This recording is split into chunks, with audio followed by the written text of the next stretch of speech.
Assalamu alaikum dear students, I am Anjum Shafiq, your biology teacher for grade 10, and today I am going to discuss the flow of energy and materials in an ecosystem. So let's move to the board. So dear students, ये दो topics हैं जो कि अलग अलग headings में हम इसको डिस्कस करेंगे। फ्लो ऑफ एनर्जी अलग से और फ्लो ऑफ मटेरियल्स फिर अलग से। आज हम डिस्कस करेंगे फ्लो ऑफ एनर्जी को। सो फ्लो ऑफ एनर्जी को डिस्कस करने से पहले दो चीज़ें ध्यान में रखनी है, that the energy and materials in an ecosystem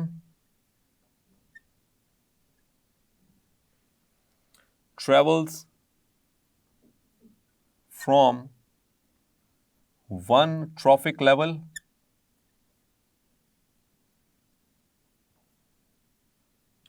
to the next trophic level.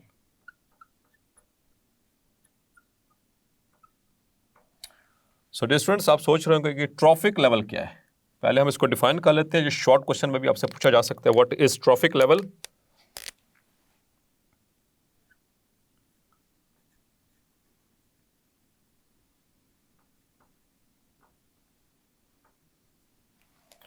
So trophic level, it is the food level. Trophic means food, the level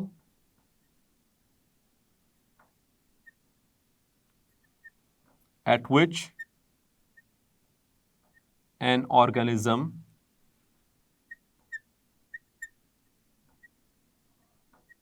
feeds in an ecosystem. Yes, dear students, तो वो वाला level जहां पर कोई भी organism अपनी खुराक हासिल करता है, फीड करता है और फूड को कंज्यूम करता है, उस लेवल को हम कहते हैं trophic level. So there are various trophic levels in an ecosystem.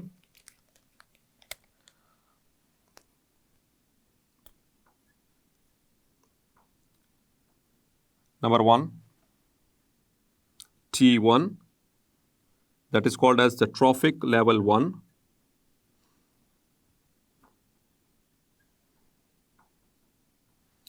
Or number 2 is the T2.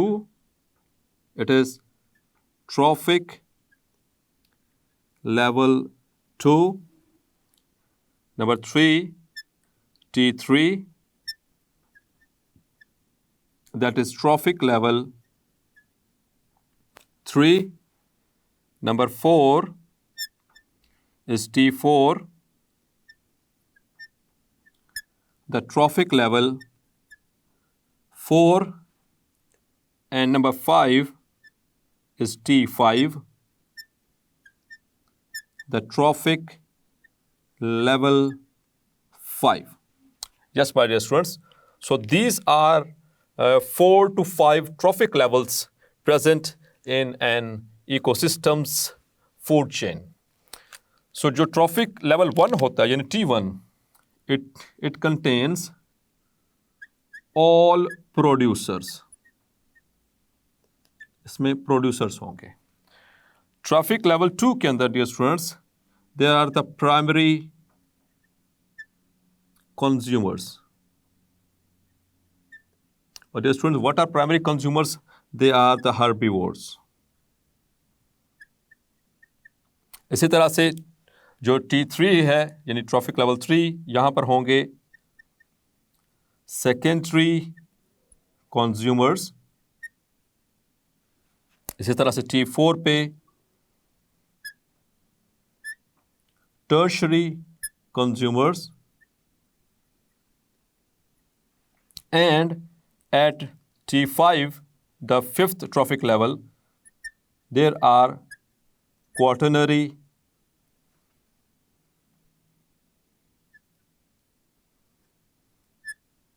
consumers. तो डियर स्टूडेंट्स, आपने ये लेवल्स याद रखने हैं, शॉर्ट क्वेश्चन के एतबार से भी और एमसीक्यूज के एतबार से भी, कि कौन से लेवल पे कौन सा ऑर्गेनिज्म मौजूद है। So now we move to the flow of energy.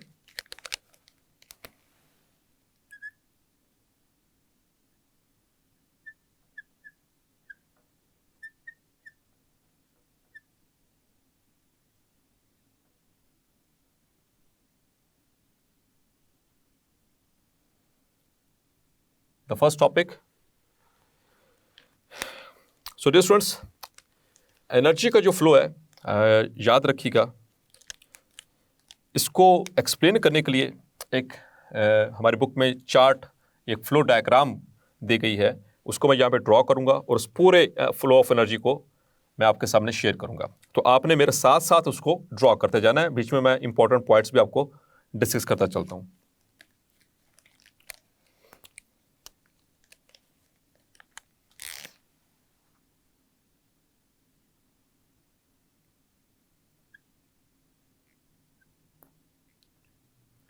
So it starts from the solar energy.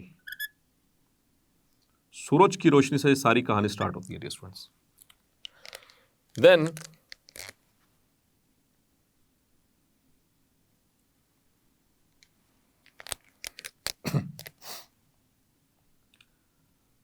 the sunlight is used by, yes my dear students, कौन यूज कर सकता है इनको? Yes, you are right, the producers. So here are the producers.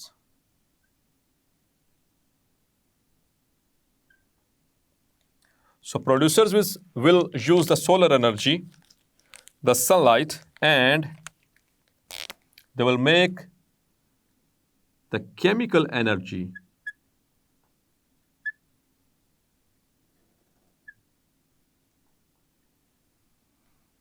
in photosynthesis.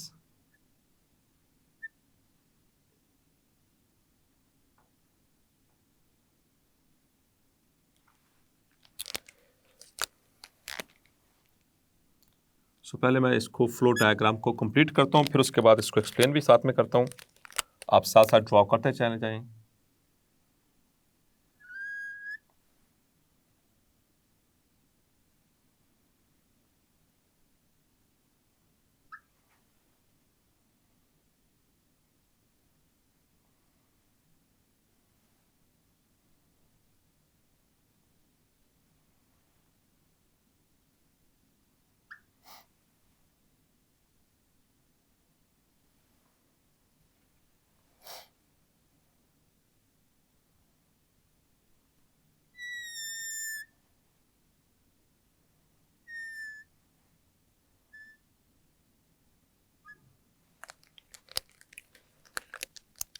So as there was no space, enough space over here, तो मैंने इसको नीचे shift कर दिया like this. So these are the herbivores.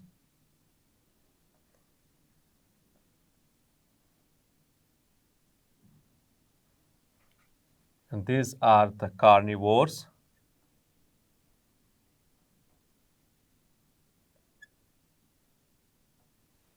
And these are the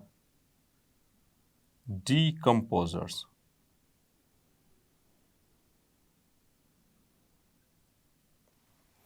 Yes, my dear students.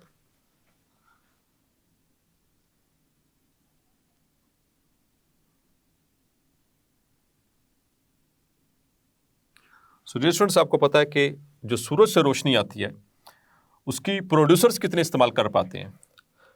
Hopefully ये पहले भी बात हो चुकी है. So only 1% of this energy, only 1% of the solar energy is used by the plants, while 99% is moved back to the atmosphere. उसमें से कुछ जो होगी वो ओशंस में और रिवर्स के अंदर वाटर को इवेपोरेट करने के लिए, कुछ एनर्जी जो होती है जो लैंड है उसको वार्म अप करने के लिए, और उसमें कुछ जो हीट एनर्जी, जो लाइट एनर्जी है, that will be used to for the purpose of transpiration through the plants. So most of the energy is moved back to the atmosphere and in the space in the form of heat. तो ज़्यादातर energy loss हो रही है। और इसी दौरान producers ने क्या किया, अपने केमिकल एनर्जी बनाई, सोलर एनर्जी से अपनी केमिकल एनर्जी बनाई, उनको अपने टिश्यूज़ के अंदर स्टोर किया, फिर उन्होंने इसी से की मेटाबॉलिक एक्टिविटीज़। तो जब मेटाबॉलिक एक्टिविटीज़ हुई यानी कि बॉडी एक्टिविटीज़, सो उस दौरान भी आपको पता है कि जब मेटाबॉलिज्म होता है तो उसके नतीजे में भी यानी सेलुलर रेस्पिरेशन के नतीजे में भी देयर इज़ हीट लॉस। तो हीट जो है वो प्रोड्यूस होती है। Again heat is lost during the body activities. तो जो रिमेनिंग है वो इसके अंदर स्टोर हो गई प्रोड्यूसर्स के अंदर। फिर इन प्रोड्यूसर्स को किन्होंने खाया, जो इनका स्टोर एनर्जी थी, that they are eaten by the herbivores. अब वो जो स्टोर्ड एनर्जी थी वो चलेगी किन के अंदर, हार्बीवोर्स के अंदर। So herbivores they have the chemical energy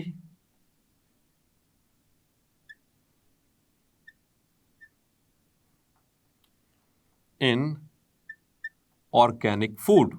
जो उन्होंने फूड खाया था, ऑर्गेनिक फूड कौन सा, जो उन्होंने प्रोड्यूसर्स को खाया, तो उनके अंदर उनकी केमिकल एनर्जी मौजूद है। इसी दौरान dear students again there is loss of heat. और फिर हार्बीवोर्स भी क्या करेंगे, they will also use this food, organic food and for their body activities, और उसको ट्रांसफॉर्म करेंगे into mechanical as well as heat energy. So again heat is lost due to cellular respiration for the purpose of the needs of the body activities. अपनी body activities को perform करने के लिए cellular respiration करेंगे और उसके नतीजे में भी heat जो है वो loss होगी। इसी तरह से dear students अब herbivores जो हैं इनको कौन खाते हैं, इन्होंने अपनी एनर्जी इस्तेमाल की और बाकी जो अपने टिश्यूज के अंदर स्टोर कर ली। अब इन हर्बीवोर्स को कौन खाते हैं, they are the carnivores. So carnivores भी क्या करेंगे, ये एनर्जी कहाँ से लेंगे, the energy is the chemical energy in organic food. और ये ऑर्गेनिक फूड कहाँ से आया डियर स्टूडेंट्स, जो उन्होंने खाया हर्बीवोर्स को, उनके अंदर था स्टोर्ड फूड, बाकी तो उन्होंने इस्तेमाल कर ली थी और कुछ रेडिएट हो गई थी वापस एटमॉस्फेयर के अंदर। मोस्टली एटमॉस्फेयर में, एनवायरनमेंट में चली जो हीट है वो रिलीज हो जाती है हीट की फॉर्म में। नाउ डियर स्टूडेंट्स जो कार्निवोर्स हैं वो भी अपनी बॉडी एक्टिविटीज़ करेंगे, they will also perform their body activities. इनकी जो बॉडी एक्टिविटीज़ का जो एरो है मैं यहाँ पर बना रहा हूँ, बिकॉज के यहाँ पर नीचे मैंने कंटिन्यू किया है इस सेंस में इनको डिकम्पोजर्स को। तो यहाँ पर भी there is loss of heat as well as यहाँ पर भी there is loss of heat, क्योंकि यहाँ पर क्या हो रही हैं, the body activities. Here are the body activities. Now in carnivores को और इन प्रोड्यूसर्स को डियर स्टूडेंट्स ये आपने ज़रा जहन में रखनी है बात। इन कार्निवोर्स को एक्चुअली बुक के अंदर चूंकि यहाँ से ऊपर से लेकर जाकर और यहाँ पर डिकम्पोजर्स पर किया गया है इसको एरो, तो मैं यही कोशिश करूँगा यहाँ से, और इसी तरह से द हार्बीवोर्स इनको भी यहीं से लेकर जाऊँगा। इसी तरह से द कार्निवोर्स आफ्टर डेथ, जब ये मर जाएंगे तो फिर इनकी एनर्जी को कहाँ पर ट्रांसफ़र कर दिया जाएगा, इनकी एनर्जी को कौन इस्तेमाल करेगा, the decomposers. As we learn in the previous lecture, decomposers वाले लेक्चर में हमने बात डिस्कस की थी। And they use the chemical energy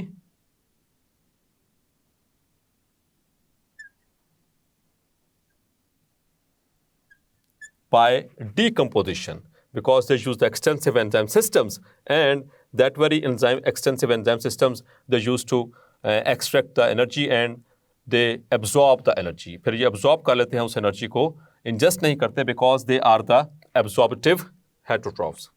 so decomposers के पास पहुंची, डीकम्पोजर्स ने भी उनको इस्तेमाल किया, इन्होंने भी अपनी बॉडी एक्टिविटीज़ परफॉर्म करनी है। So here students there will be also the loss of heat during the body activities.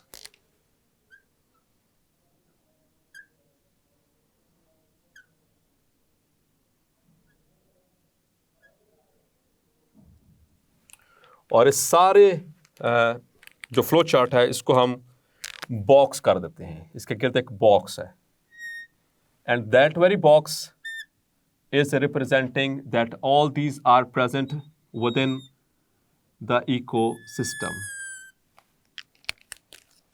that is present within the ecosystem. So this box means they all are present in the ecosystem. This is ecosystem. So dear students, आप देख रहे हैं कि energy किस तरह से flow कर रही है। सूरज की रोशनी से वो इस्तेमाल करेंगे प्रोड्यूसर्स के अंदर वो एनर्जी वो स्टोर करेंगे, फिर उसके बाद उसको सेलुलर अपनी बॉडी एक्टिविटीज़ परफॉर्म करेंगे, उस दौरान भी हीट रिलीज हो रही है, बाकी जो बचेगी वो अपने टिश्यूज में स्टोर करेंगे, फिर उसके बाद इनको खाएंगे हर्बीवोर्स, जो इनके अंदर स्टोर्ड एनर्जी थी in the form of chemical organic food energy, उसको इस्तेमाल करेंगे, एंड अल्टीमेटली ये भी सेलुलर रेस्पिरेशन करेंगे। अपनी बॉडी एक्टिविटीज़ को जब पूरा करने के लिए सेलुलर रेस्पिरेशन करेंगे तो उसमें से भी हीट एनर्जी रिलीज होगी बिकॉज ऑफ सेलुलर रेस्पिरेशन। और हर्बीवोर्स जो होते हैं इनमें से भी जो अब एनर्जी जो बच गई वो इन्होंने स्टोर कर ली, और इनको जब खाया कार्निवोर्स ने, सो कार्निवोर्स के अंदर वो एनर्जी अब ट्रांसफ़र हो गई। फिर कार्निवोर्स से और ये प्रोड्यूसर्स और herbivores after their death the energy is transferred into the decomposers. Dear students, अगर एक छोटी सी आपको यहाँ पर एक ग्राफिकल रिप्रेजेंटेशन के हवाले से just for the sake of convenience, ये तो diagram as it is flow chart हमारी बुक में मौजूद है। अब जो मैं यहाँ पर इंफॉर्मेशन लिखने लगा हूँ, जो आप उसको जहन में रखिए इसको समझने के लिए। सोलर एनर्जी आई थी प्रोड्यूसर्स के पास, प्रोड्यूसर्स ने उसका 1% इस्तेमाल किया और उससे बनाई अपनी 100% एनर्जी, और इसमें से डियर स्टूडेंट्स 90% लॉस हुई, और यहाँ तक कितनी पहुँची 10%, यानी कि जो कंज्यूमर्स हैं इन दोनों कंज्यूमर्स में कितनी पहुँची है 10%, और इन ये कंज्यूमर्स में भी 9% जो है, यानी इस 10% का 90% जो है वो रिलीज हो जाएगी, and only there will be 1% which is pass to the decomposers. So इस तरह से डियर स्टूडेंट्स कॉन्स्टेंटली जो है वो एनर्जी का फ्लो होता चला जाता है। और एक और चीज़ जो फ्लो ऑफ एनर्जी है, ये basically it follows the law of thermodynamics that energy can neither be created nor destroyed, but it can be transformed from one form to the other form. एक फॉर्म से दूसरी form में convert तो हो सकती है, ट्रांसफॉर्म तो हो सकती है, लेकिन हम इसको डिस्ट्रॉय नहीं कर सकते। तो यहाँ से आप देख लें कि किस तरह से ये एनर्जी ट्रांसफ़र तो हो रही है लेकिन वो डिस्ट्रॉय नहीं हो रही। So the flow of energy in an ecosystem it follows the law of thermodynamics. और एक इम्पॉर्टेंट MCQ भी जाते जाते बताता चलूँ, that the primary source of energy, yes my dear student, तो कहाँ से एनर्जी का ये प्रोसेस शुरू हुआ है? That is a sun. Solar energy is sun in the form of solar energy. Clear dear students? So इसी तरह से आपने ये फ्लो चार्ट को जहन में रखना है। सो डियर स्टूडेंट्स, जब भी हम इस क्वेश्चन को अटेम्प्ट करेंगे इन द फाइनल एग्जाम्स और इन द टेस्ट, सो ये चीज़ आपने ज़रूर जहन में रखनी है कि इसकी जो डायग्रामेटिक रिप्रेजेंटेशन है उसके साथ एक्सप्लेन करना है, क्योंकि ये डायग्राम ही बेसिकली एक्सप्लेन कर रही है फ्लो ऑफ एनर्जी को। सो होपफुली आज का लेक्चर आपको क्लैरिफाई हो गया होगा। मिलते हैं नेक्स्ट लेक्चर में, तब तक अपना ख्याल रखिएगा। अल्लाह हाफिज़।